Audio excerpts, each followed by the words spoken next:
쿠키뉴스 지영희 기자와 함께하는 지기자의 시시각각 시작하겠습니다. 오늘도 지기자 나와 있습니다. 안녕하세요. 네, 안녕하세요. 쿠키뉴스 지영희 기자입니다. 네, 오늘 주제 바로 알아볼까요? 네, 오늘 주제는 바로 이겁니다. 네, 한국전력이 지난해 영업손실이 1조 3,566억 원이라고 밝혔는데요. 1조 원대 적자는 한전이 계열사 연결전산을 시작한 2011년 이후 8년 만으로 전기요금 인상 압박이 더욱 한층 커지게 됐습니다. 정부가 탈원전 에너지 전환 정책 이후 3년여간 누르고 있는 전기요금이 올해 인상될 가능성이 있어서 관련 상황을 살펴보려고 합니다. 네, 지난해 한전이 최악의 영업 실적을 기록하면서 전기요금 개편이 이루어질지도 모른다는 예상이 나오고 있는데요. 현재 한전의 상황 어떤지, 그리고 그 적자의 원인이 정말 탈원전 정책 때문인지, 거기에 전기요금 개편이 과연 정말 이루어질지 등을 좀 살펴보고 가도록 하겠습니다. 자, 먼저 발표 내용부터 좀 보죠. 한전이 어느 정도의 영업 적자를 기록한 겁니까? 네, 한전의 지난해 매출은 전년 대비 2.5% 감소한 59조 928억 원을 기록했는데요. 연결 재무제표 기준으로는 1조 3,566억 원의 영업적자를 기록한 겁니다. 영업적자는 전년보다 1조 1,486억 원이나 늘어났고 그간 글로벌 금융위기로 국제유가가 배럴당 150달러까지 치솟았던 2008년 2조 7,981억 원의 영업적자를 기록한 이후 11년 만에 최대 적자 규모입니다. 그 이유에 대해서는 한전은 전기 판매 수익 하락과 온실가스 배출권 비용이 전년 실적에 악영향을 줬다고 진단하고 있습니다. 네. 그러니까 한전이 지금 작년 실적에 악영향을 준 요인으로 여러 가지를 지금 분석을 내놨는데요. 그 내용 좀 구체적으로 보고 가도록 하겠습니다. 일단 먼저 얘기한 게 전기 판매 수익 하락이에요. 그러니까 일단은 전기가 덜 팔렸다는 거죠? 네, 그렇습니다. 한전은 한 해 이익의 40% 정도를 여름철인 3, 4분기에 전기를 팔아서 거두게 되는데요. 지난해 여름과 겨울은 폭염과 혹한이 덜해 냉난방 수요가 크게 줄어들었고요. 2018년 평창올림픽 개최 이슈까지 있어서 지난해 전기 판매 수익은 전년 대비 9,030억 원, 1.6% 줄어들었습니다. 네. 그러니까 일단은 전기 판매 수익이 하락한 것이 원인이 됐다라고 얘기를 했고, 그리고 온실가스 배출권 비용도 영향을 미쳤다고요? 네, 한전은 지난해 온실가스 배출권 비용으로는 7,095억 원을 썼습니다. 2018년 530억 원과 비교하면 1년 사이에 무려 13배가 증가한 건데요. 네. 이 밖에 전력 설비 투자 비용인 상각 수선비 등 임금 비용 등에서도 1조 3천억 원의 지출이 더 늘어난 것으로 파악됐습니다. 그렇군요.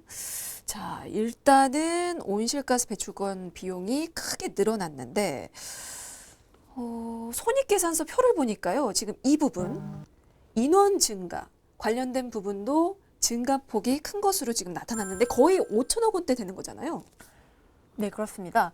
한전그룹사는 정부 고용 창출에 맞춰서 지난해에만 인력이 1,600여 명 증가한 것으로 알려져 있는데요. 한전은 인력 증가로 인한 인건비 2천억 원, 최근 퇴직금 산정상의 평균 임금을 포함하는 대법원 판례에 따른 퇴직급여 부채가 3천억 원 늘었다고 밝혔습니다. 네. 그러니까 한전의 적자가 지난해 여름 더위 또 겨울 추위가 덜하면서 전력 소비량이 좀 줄었던 거고, 그리고 온실가스 배출권 같은 환경 정책 비용도 크게 증가했기 때문이다라고 지금 얘기를 하고 있는데, 이번 실적 발표에서 공개되지 않은 내용도 포함이 되고 있다고 알고 있습니다. 거기에는 어떤 비용들이 좀 들어가 있을까요? 네, 한전은 지난해 전기요금 특례 할인으로 1조 원을 썼다고 밝혔는데요.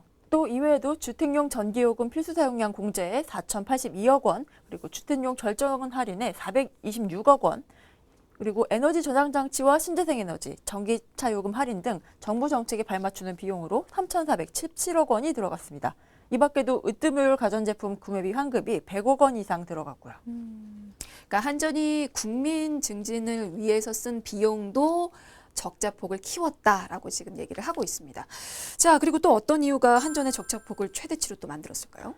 네, 전문가들은 저렴한 발전원인 원전 대신에 상대적으로 발전 단가가 비싼 태양광, 풍력 등의 비용이 높아진 것도 주요 원인으로 꼽고 있습니다.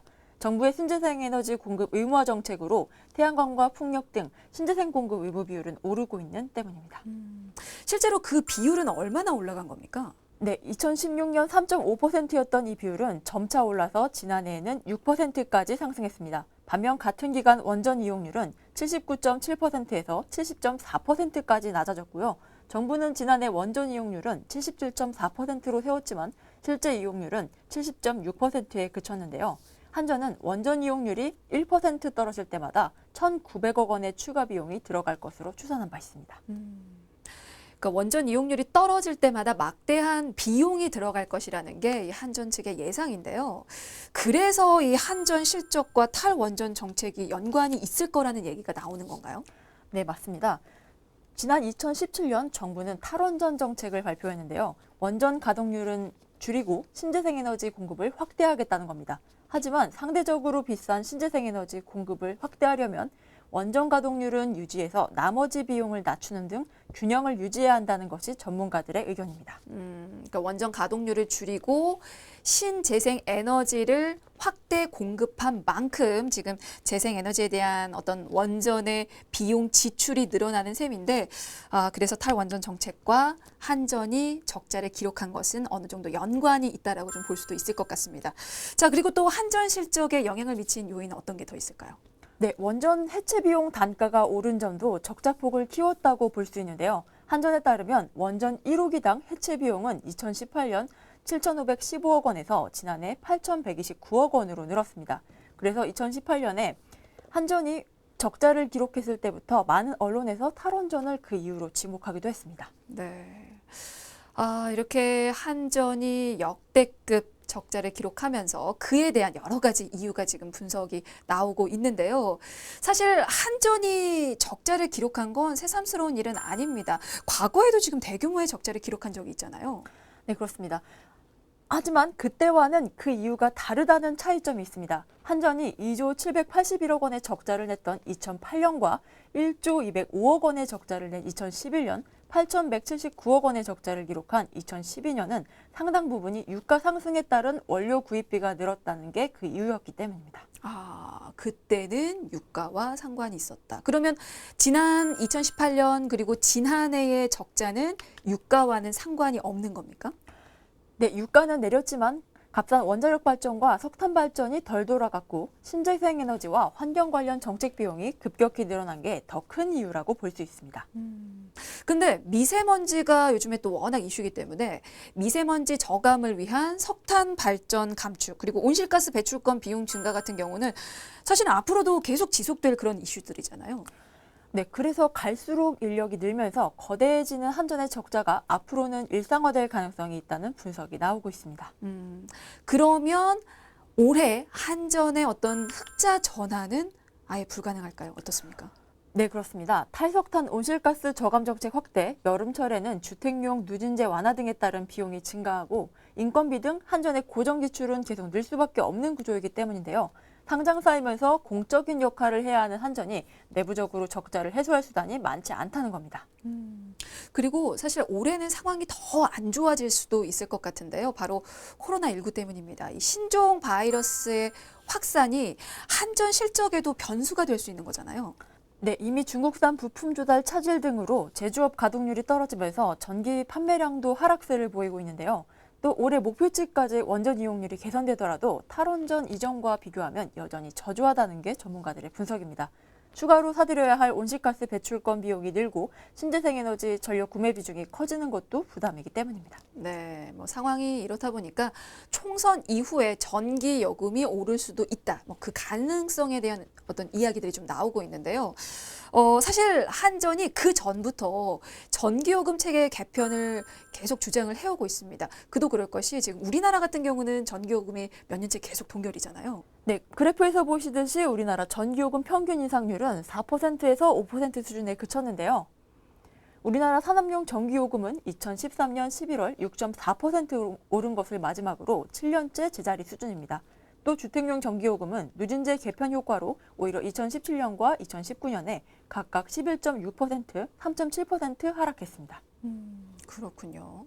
지금 그래프를 봐도 2013년 11월 5.4%로 인상한 이후에 지금 7년째 그 수준을 계속 유지하고 있는데 그래서 그런지 우리나라 전기요금이 다른 나라에 비교해서 좀 싸다라고 저렴하다라고 알려져 있어요. 어떻습니까, 실제로? 네, 조사 결과 우리나라의 1인당 전기요금이 경제협력개발기구 주요 28기국 가운데 두 번째로 저렴한 것으로 나타났습니다. 국제에너지기구가 발표한 국가별 전기요금에 따르면 2018년 한국의 1인당 전기요금은 터키에 이어서 28개국 중에 두 번째로 낮았는데요. 전기요금이 가장 비싼 나라는 덴마크로 한국 전기요금의 4배에 달했습니다. 네. 수치를 좀 보시면 알 수 있을 것 같습니다. 우리나라 전기요금이 한 8펜스 정도 되고요. 그리고 조사국 평균 전기요금이 지금 15펜스 정도 된다고 나와 있죠. 그러니까 우리나라가 지금 거의 평균 전기요금의 절반 정도 된다고 생각을 하면 되는데 인상폭으로 좀 볼까요? 전기요금 인상폭으로 좀 비교를 해보면 어떻게 됩니까? 네, 2000년 이후 지난 20년 가까이 한국의 전기요금 인상도 상대적으로 낮은 것으로 나타났습니다. 한국의 1인당 전기요금은 2000년에서 2018년까지 18년 사이 50% 증가한 반면 조사 대상 28개국가의 평균 전기요금은 그 사이 131% 증가했고요. 미국, 영국, 일본 등 주요 7개국 국가들의 평균 전기요금 증가율도 116%에 달해서 한국의 전기요금 인상률을 크게 웃돌았습니다. 그러니까 다른 나라랑 비교를 해봐도 우리나라 전기요금이 좀 저렴하다라는 생각이 드는데 반면에 사용량은 많다고요. 네, 우리나라 국민의 1인당 전기 사용량은 높은 편입니다. 한국전력공사가 발간한 2018년도 한전편람에 따르면 2018년 1인당 전기 사용량이 전년 대비 3.3% 증가한 10.2메가와트시를 기록했는데요. 2000년 1인당 전기 사용량이 5.1메가와트시였던 것을 감안하면 18년 만에 2배로 늘어난 겁니다. 그러면 그 사용량을 다른 나라와 또 비교를 해볼까요? 네, 우리나라의 전기 사용량은 세계적으로도 높은 편입니다. 2017년 기준 한국의 1인당 전기 사용량은 10.7메가와트시인데요. 다른 나라를 한번 살펴보면 일본의 경우 8.1메가와트시, 프랑스의 경우는 7.2, 독일은 7, 미국은 12.6, 그리고 캐나다는 14.3메가와트시 수준을 기록했습니다. 네. 이렇게 그래프를 봐도 우리나라가 정말 높은 편에 속하는데 우리나라 1인당 전기 사용률이 왜 이렇게 높은 겁니까?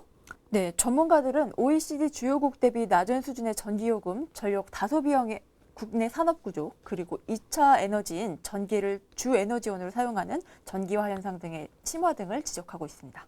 네, 사실 이렇게 다른 나라와 비교를 또 해봐도 우리나라 전기 사용량은 많은데 전기 요금은 좀 저렴한 편이 아닌가 싶습니다. 그런 상황도 그렇지만 한전의 실적 개선 등을 위해서라도 좀 전기요금 현실화가 불가피하지 않나라는 생각도 드는데요. 실제로 전기요금이 크게 오를 수 있다는 주장도 있더라고요.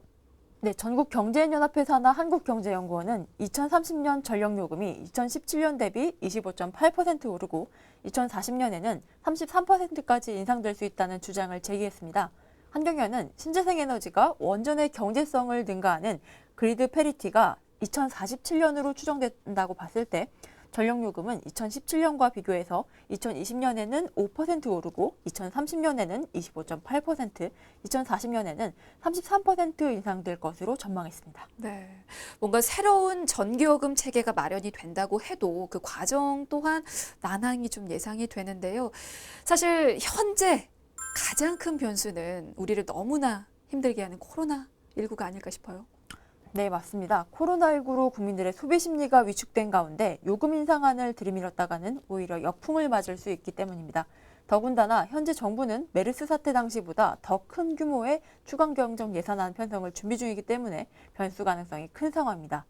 일단 한전은 공익성과 수익성을 감안해서 전기요금 체계 개편에 대해서 정부와 계속해서 협의하겠다고 밝혔습니다. 네, 한국전력공사가 지난해 역사상 두 번째로 가장 큰 적자를 기록했습니다. 그래서 그 부담이 전기요금 인상이라는 형태로 국민에게 전가가 되면 어쩌나 그러지 않을까라는 우려로 좀 나타나고 있는데요. 여러 가지 변수가 더 있는 만큼 상황 좀 더 지켜보시길 바라겠습니다. 자, 시시각각 오늘은 여기까지입니다. 지금까지 국회뉴스 지영희 기자였습니다. 고맙습니다. 감사합니다.